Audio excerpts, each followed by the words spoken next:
feliz ano novo para vocês, que Deus abençoe esse ano, certo? Na aula de hoje nós vamos continuar com o capítulo 11, né, as águas, aliás, as doenças e a água, e nós vamos para a parte 2, tá? Na parte 2 nós vamos falar também de outras doenças relacionadas com a água, tá? Então a gente vai ver algumas. Na semana passada a gente falou sobre leptospirose, né? Falamos também sobre a amebíase, a giardíase e a cólera, né? Nós falamos que são doenças que que têm veiculação hídrica, ou seja, que esses tipos de doença eles são esse tipo de doença, né? Nós contraímos ela através da água, tá? Então vamos lá. Então, pessoal, começando aqui no primeiro parágrafo, diz o seguinte, ó, não é somente pelo contato direto com a água contaminada que podemos adoecer, tá? Então não somente pelo contato com a água, tá? Que a gente pode adoecer, mas também a água limpa ela pode ser o lugar ideal para a proliferação de insetos, tá? Esses insetos eles transportam e transmitem micro-organismos patogênicos. Quem lembra o que significa patogênicos? Significa que está relacionado às doenças, né? Por meio de picadas. Tanto a água suja como a água limpa, elas podem ser meios de proliferação de doenças e a gente vai entender o porquê. Tá, ó. Temos algumas doenças que através da água elas podem chegar aos seres humanos. Então, vamos entender por quê. Ó, é o caso da dengue, nós falamos sempre, né, que existem muitos casos de dengue, da zika e da chikungunya, tá? Então, essas três doenças, elas são transmitidas pelo mosquito Aedes, né? E transportam os vírus causadores dessa doença, tá? Então, esse Aedes, ele vai transportar o vírus, tá? Professor, então quer dizer que o vírus não está na água? Eu acho que alguém pediu para entrar, não foi? Quer dizer que o vírus ele vai estar na água? Não, ele vai ser transportado por esses mosquitos que necessitam da água para a sua, aliás, para o seu desenvolvimento, tá certo? Então, ó, a transmissão dessas doenças não ocorre diretamente de uma pessoa para outra, tá? Eu não consigo, é, eu não consigo transmitir diretamente de uma pessoa para outra. Então, para isso, é necessário que a fêmea do mosquito, que ela é a mais ativa durante o dia, a fêmea, tá? Ela vai passear, né? Ela vai ser mais ativa durante o dia. Se alimente com sangue de uma pessoa contaminada e depois pique uma pessoa sadia. Então, essa fêmeazinha aqui, ela vai picar uma pessoa, né? Ela tá com vírus, tá? Aqui, armazenado aqui no seu corpo. Ela vai picar essa pessoa e essa pessoa vai contrair o vírus, seja ele da chikungunya, da zika ou da dengue, certo? Então, ó, o mosquito, ele é o agente transmissor, tá? O mosquito, ele é o agente transmissor. O mosquito da dengue, ele causa a... Aliás, ele causa a dengue, né? Na verdade, ele não causa, tá? Transmite o micro-organismo, tá? Que é causador da doença, tá? Então, quem é um micro-organismo? Pode ser é, da, o vírus da zika, da dengue ou da chikungunya, tá bom? Então, vamos ver os principais sintomas dessas doenças. Só lembrando aqui, pessoal, que isso aqui são larvas, ó. Alguns mosquitos, eles colocam seus ovos na água, tá? Então, aqui são os mosquitos vão lá, eles acasalam, tá? Aí vão colocar seus ovinhos na água e eles vão aliás, vão se desenvolver, tá? Depois que eles se desenvolver, eles vão aí sair picando, contaminando as pessoas. O importante, pessoal, é que para eles se desenvolverem é necessário que esteja água parada e limpa, tá? Então, por isso que é muito importante a gente ter alguns cuidados que a gente vai ver no decorrer da aula, tá bom? Seguindo aí, pessoal, nós temos a dengue, a chikungunya e a zika. Vamos observar se vocês já tiveram algum desses sintomas tá? E se vocês já tiveram alguma dessas doenças, tá?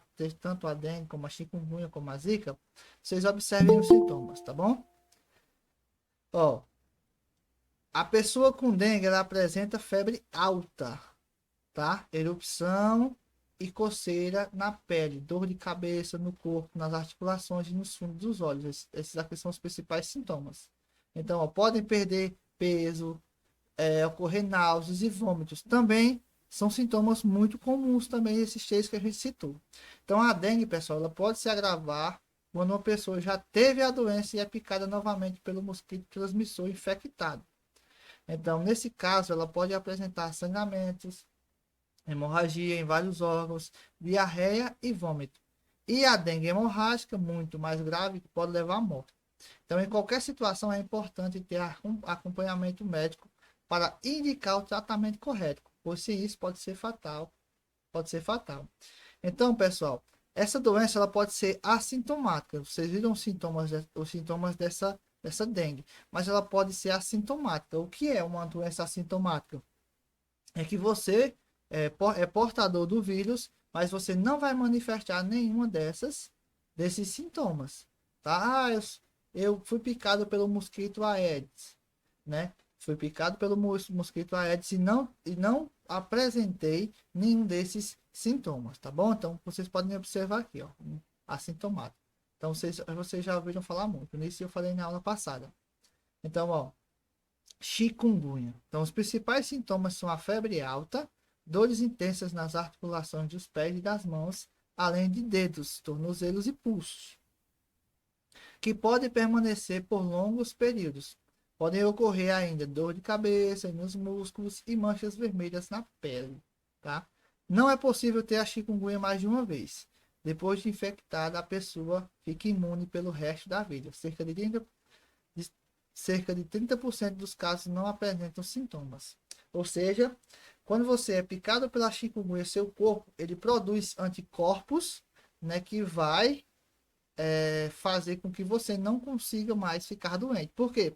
Porque o corpo produzindo anticorpos, né, que esses anticorpos eles são as células de defesa do corpo, eles vão atacar, tá, o vírus que está em contato com o seu organismo. Então, na hora que o vírus chegar no organismo, então os anticorpos, as células de defesa vão matar esse vírus, tá?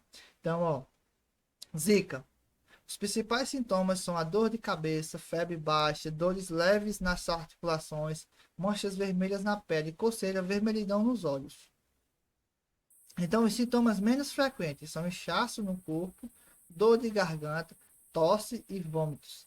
A doença é assintomática em 80% dos casos. Então, veja só, em 30% dos casos, a chikungunya é assintomática, ou seja, você não vai apresentar os sintomas, e 80% dos casos da zika, você não vai apresentar os sintomas, tá? Você é assintomático. Então, já na questão da dengue, ela também pode ser uma doença assintomática, só que com uma porcentagem menor, tá bom? Então, vamos lá. Seguindo aí, pessoal, ó, o vírus da zika causa microcefalia. Então, vocês já ouviram falar o que na palavra microcefalia. Vamos observar esses dois bebês aqui. Ó. Aliás, é o mesmo bebê. Observe que em um, ó, tem a formação da caixa craniana, né? Normal. Já outro, ó, é um pouco menor. Então, o que é a microcefalia? Ela é uma malformação congênita em que o cérebro não se desenvolve de maneira adequada. Então, tanto o crânio quanto o cérebro, quando a criança tem microcefalia, ele não se desenvolve, tá? Quais são os fatores que podem causar essa microcefalia? Substâncias químicas, agentes biológicos infecciosos, né, como bactérias e vírus, ou a exposição à radiação. Os vírus que causam maior casos de microcefalia, o da rubéola é o mais conhecido, né? Mas existem outros vírus com potencial de causar a microcefalia. Então, o Ministério da Saúde ele confirma a relação entre o vírus da Zika e a microcefalia. Mas ainda existem muitos estudos em andamento para entender o mecanismo de ação dos vírus no organismo do feto. Então, quando a mãe é engravida, né, o feto está em desenvolvimento, estudos afirmam, mas ainda está ocorrendo vários outros estudos, que a microcefalia tem a ver com o vírus da Zika. A mãe contrai, isso é, desde que a mãe contrai esse vírus durante a gravidez, tá? Então, ó, de maneira geral, o vírus passa pela placenta da mãe, essa é a forma como ele chega, né? Da placenta, né? Que a placenta é o que vai ligar a mãe, aliás, junto com o cordão umbilical, né? Todas as sensações, e atinge o tecido cerebral do feto, desacelerando o crescimento dos neurônios. Então, esse vírus ele vai chegar, vai passar da placenta da mãe até atingir o tecido cerebral e vai desacelerar o crescimento dos neurônios, fazendo com que o cérebro ele não cresça da maneira adequada. Então, tanto o cérebro quanto o crânio, né, ele não vai se desenvolver, tá? Então, se vocês tiverem dúvidas e quiserem conhecer mais, vocês pesquisem aí. Crianças com microcefalia. Vocês vão observar a diferença de uma criança normal, né, que não tem a microcefalia, para uma que tem, tá certo? Então, a maneira mais eficiente de evitar todas essas doenças é impedir seu desenvolvimento do mosquito transmissor, tá? Desenvolvimento do mosquito transmissor. Como? Combater a larva é mais fácil do que combater o mosquito adulto.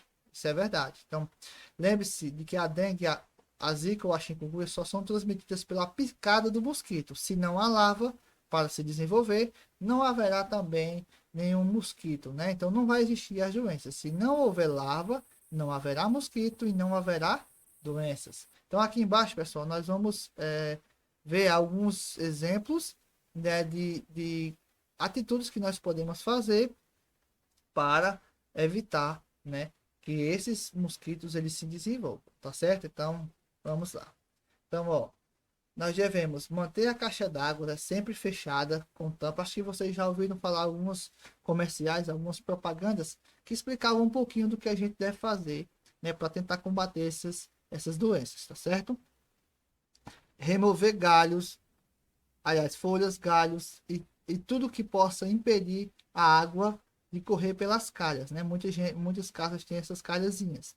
Então, não deixar água acumulada sobre a laje, se alguém tiver uma casa de laje, né? Aquela casa forrada, né? De concreto. Que tenha cuidado, tá? Para não deixar a água. Ó, lavar semanalmente por dentro com escovas e sabão os tanques, né? Que são utilizados para armazenamento de água. Encher os pratinhos, tá vendo? Essa parte dos pratinhos de areia, essas partes das plantas.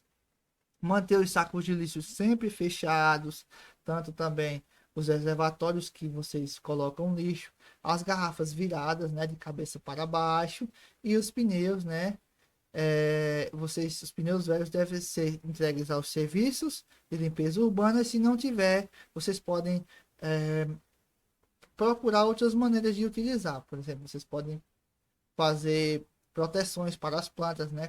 Enterrar parte do pneu ao redor da planta. Vocês podem encher de areia. Então, tem várias serventias, tá certo? Febre amarela, pessoal. A febre amarela, ela também é causada por um vírus, né? E é transmitida por mosquitos. Então, esses mosquitos, eles acabam com as nossas vidas. Então, a doença recebe esse nome por causa do tom amarelado que a pele de algumas pessoas acometidas por ela adquire. Então, a pele de muitas pessoas, os olhos também ficam amarelos quando você contraiu o vírus da febre amarela. Então, a febre amarela silvestre, ela ocorre nas florestas. Então, digamos que existe dois tipos, ou você pode classificá-las de duas maneiras diferentes, tá? A febre amarela silvestre, né, que ocorre nas florestas, matas e áreas rurais, onde a doença, pessoal, ela é a mais comum. Então, nas florestas densas, vocês vão encontrar muitos desses mosquitos, tá? A transmissão se faz por meio da picada dos mosquitos do gênero Aemagogos e Sabetes, tá? Então, eles infectados pelos vírus contraídos dos macacos infectados. Então, o que acontece? Ó? Muitos macacos, né? Eles estão infectados com vírus e aliás, esses mosquitos, né? Eles picam o macaco e daí ele acaba picando os seres humanos. Eles, ao picar o macaco, ele contrai o vírus e repassa para os seres humanos, tá? Ó. Esse rapazinho aqui, ó, é o principal transmissor da febre amarela na América do Sul. Então, esse rapazinho aqui, ele é o principal transmissor. Nós temos também a febre amarela urbana, pessoal, que ela vai ocorrer nas cidades. E a transmissão, assim como na dengue, se faz por meio da picada do mosquito Aedes aegypti, infectado pelo vírus amarilico, tá? Então, o Aedes, o Aedes é complicado. Então, a grande preocupação dos centros urbanos é a rápida propagação do vírus, que pode ocasionar grandes epidemias. Isso geralmente ocorre porque pessoas infectadas são picadas por mosquitos que, por sua vez, podem transmitir o vírus a pessoas com pouca ou nenhuma imunidade, né, por não estarem devidamente vacinadas. Então é muito importante, ó, você tomar vacina, tá? É muito importante nós tomarmos a vacina, né? E a gente reza, né? Já encontraram, graças a Deus, o Brasil já criou a vacina, né? O Butantan já criou a vacina para o coronavírus. Então, os primeiros sintomas da febre amarela são febres intensas, dores nas articulações, calafrios, náuseas e vômito. Percebam que são sintomas muito parecidos com as outras, né, pessoal? Tanto como a zika, como a dengue e a chikungunya. O que, é que nós devemos observar? O tom amarelado que a pele de algumas pessoas, tanto a pele quanto os olhos, podem adquirir, tá certo?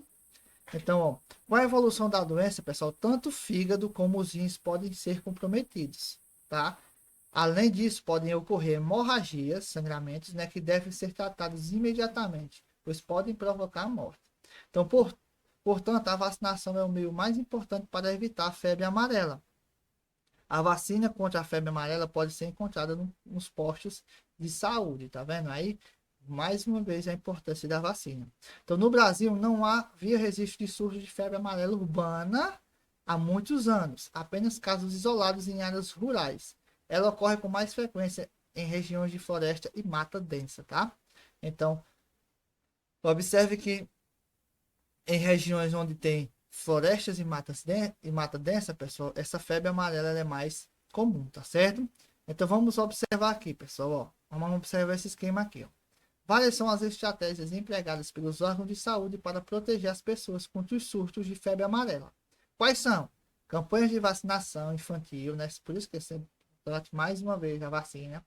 Campanhas de vacinação em massa, e vacinação das pessoas que costumam viajar para as áreas de risco de contaminação. Por exemplo, eu estou aqui no Ceará e eu quero viajar para o Amazonas, para o Pará, tá? Para o Acre, para Roraima, essas regiões, para as regiões que têm uma mata densa, uma floresta densa, então é muito importante que a gente se vacine, tá certo?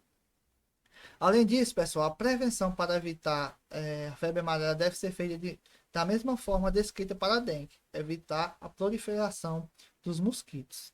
Então, se a gente tiver esses cuidados aqui que foram citados, a gente pode se prevenir, né? Fazer com que o mosquito ele não se desenvolva, consequentemente ele atinja as pessoas. Então veja só, pessoal, o esqueminha de como ocorre, tá? Como o ser humano entra em contato com o vírus. Observem aqui, ó. Primeiro nós temos aqui, ó, o mosquito do gênero Haemococcus, né? Ele pica o macaco. Esse é os macacos aqui que ele está contaminado. Aí ele pica, né? Aí depois que ele pica, ele vai para o ser humano. A pessoa contaminada na floresta leva o vírus para a região urbana. Então, esse rapazinho aqui, ele foi para a zona rural ou foi para o local onde tem a mata fechada e foi contaminada. Então ele vai estar com o vírus e leva para a cidade, na verdade, tá? Aí na cidade, ó, esse aqui é o mosquito que você vai encontrar na floresta, né? Que são dois tipos de mosquito, né? Que transmitem o Haemococcus e o Aedes. Então quando chega na cidade, né? Devido ao acúmulo de lixo, ao acúmulo de água das chuvas em reservatórios que nós não tivemos o cuidado, né? E a atenção, ele vai e pica o rapazinho que está contaminado. Então, por que ele pica? Porque ele quer se alimentar, ele se alimenta de sangue. Então, quando ele pica, pessoal, ele vai para a próxima pessoa. E aí começa. Então, vai para a próxima, aí vem outro mosquito e pica, e assim sucessivamente. Entendeu? Então, por isso que ocorre essa proliferação, ocorre muita epidemia. Por conta disso. Seguindo aí, pessoal, ó, nós temos um texto ó, que explica o seguinte: macacos não transmitem a febre amarela. Então, eu não vou ler com vocês, né? A gente não vai falar um pouco sobre ele, para nós não nos estendermos mais. Mas eu peço que vocês façam a leitura, tá? Quando vocês terminarem aqui, vocês façam a leitura desse texto, tá? Que vocês vão entender como ocorre, tá? Por que os macacos não transmitem a febre amarela como as pessoas pensam, tá bom? Es, Esquistossomose, pessoal. Então, esse nome é um pouquinho complicado, né? Nós vamos entender o que é essa esquistossomose, tá? Então, essa, pessoal, é uma doença muito comum no Brasil, tá? Ela é causada por larvas, ou seja, por um parasita, tá? De um verme chamado Esquistossoma mansoni, tá? Ou esquistossomo, tá? Que vivem em água contaminada. Então, esse rapazinho aqui, ó, tá vendo? Ó? O Aedes, ele precisa de uma água limpa para sobreviver. E esse rapazinho aqui, ó, ele vive em águas contaminadas, tá? Então, essa doença é popularmente conhecida como barriga d'água. Não sei se vocês já ouviram falar nessa doença. Então, o que que acontece? Como é que as pessoas adquirem esse parasita aqui, ó? Geralmente, as pessoas que estão com esse parasita, né? Eles evacuam, ou seja, o que é? Eles vão expelir, eliminar fezes, ou seja, vão fazer o popularmente chamado número 2. Em regiões próximas a lagos, rios e represas. Então, quando ele faz, pessoal, tá? Eles vão quando a pessoa evacua, né, nessa próxima região, o que é que vai acontecer? Muitas vezes a água da chuva, tá? Ela leva os ovos que são eliminados, né, do esquistossomos, junto com as fezes, né, contaminando as águas. Então, quando chega a água, os ovos eles vão eclodir, eles vão abrir, tá? Liberando as larvas. E essas larvas elas vão se instalar em alguns tipos de caramujos. Elas vão procurar esses caramujozinhos, vão se desenvolver e vão se multiplicar.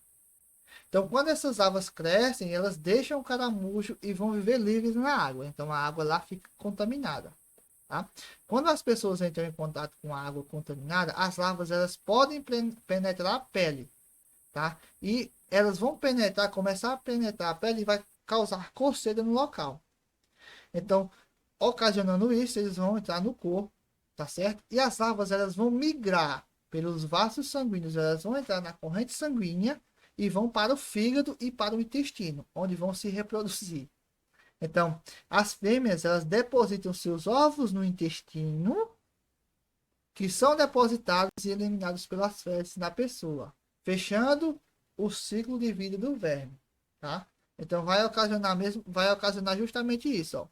As fêmeas, elas depositam seus ovos no intestino, que são depois eliminados pelas fezes da pessoa. Então, eliminado pelas fezes, entrar em contato com água de novo e vai começar o ciclo dele. Sempre é um ciclo, tá? Então, ó, o verme macho e a verme fêmea da espécie Esquizotoma mansoni, tá? Que provocam, passando, a esquistossomose ou barriga d'água. Então, ocorre justamente isso aqui, pessoal. Ó. Esse é o ciclo de vida desse parasita. Tá lá a criancinha com problema, né? Tá com a doença, com parasita no corpo. Aí vai, ó, e evacua. Esses ovos, eles vão entrar em contato com a água e vão começar a se desenvolver e vão se instalar aqui nesse rapaz, ó. Vão se desenvolver. Depois que estiverem desenvolvidos, eles vão penetrar a pele, tá? Então, essa doença, pessoal, é grave. Vai comprometer o fígado e causar problemas na circulação sanguínea. Quais são os principais sintomas? Febre, dores musculares e de cabeça, calafrios, fraqueza, falta de apetite, diarreia, vômitos, tontura, emagrecimento e aumento do tamanho do fígado e do baço, tá? Então, a prevenção pode ser feita das seguintes maneiras. Como evitar? Evitar contato com a água contaminada ou que supostamente apresentem caramujos contaminados, tá? Então a gente tem que ter muito cuidado onde é que vai fazer o número 2 aqui, aonde vai tomar banho, em rios, em córregos, lagos, tá? Nós devemos construir forças para evitar a contaminação do ambiente, avisar as autoridades sanitárias sobre a existência de caramujos, exigir abastecimento de água tratada nas casas e exigir tratamento de esgoto, né? Porque muitas cidades, principalmente as cidades do nosso interior, não tem tratamento de esgoto adequado, tá bom? Então, pessoal, ó, esse aqui, ó, é um paciente, né, uma criança com esquistossomose, né, barriga d'água, e aqui é o rapazinho, ó, tá? Veja só, ele no organismo. Então, o que é que ele vai fazer, ó? Qual é o tratamento para isso aqui, pessoal? É feito por meio do uso de antiparasitários, tá? Então, ó, o antibiótico trata a bactéria, o antiviral trata vírus e o antiparasitários vai tratar parasitas. Então, são remédios específicos para cada um dessas doenças, tá? Ah, o, o antibiótico ele vai servir para tratar o parasita? Não vai, tá bom? Então, tem que ser um remédio específico, tá bom? Então, como é feito o tratamento? A infecção ela pode ser curada por meio de medicação administrada por 1 ou 2 dias, tá? Então pode ser uma dose ou 2 doses, dependendo do nível de agravamento, tá? Então o remédio utilizado ele é muito forte, tá certo? Então, pessoal, por fim, né, a gente concluiu a nossa aula, tá? O que nós estudamos na nossa aula? Algumas doenças de veiculação hídrica, tá? Que é diretamente entrando que ocorre o contato direto com a água, né, que são esses aqui, amebíase, giardíase, cólera e leptospirose, como a gente estudou na aula passada. Agentes causadores, né, que provocam, aliás, que transmitem as doenças, né, e a prevenção de doenças.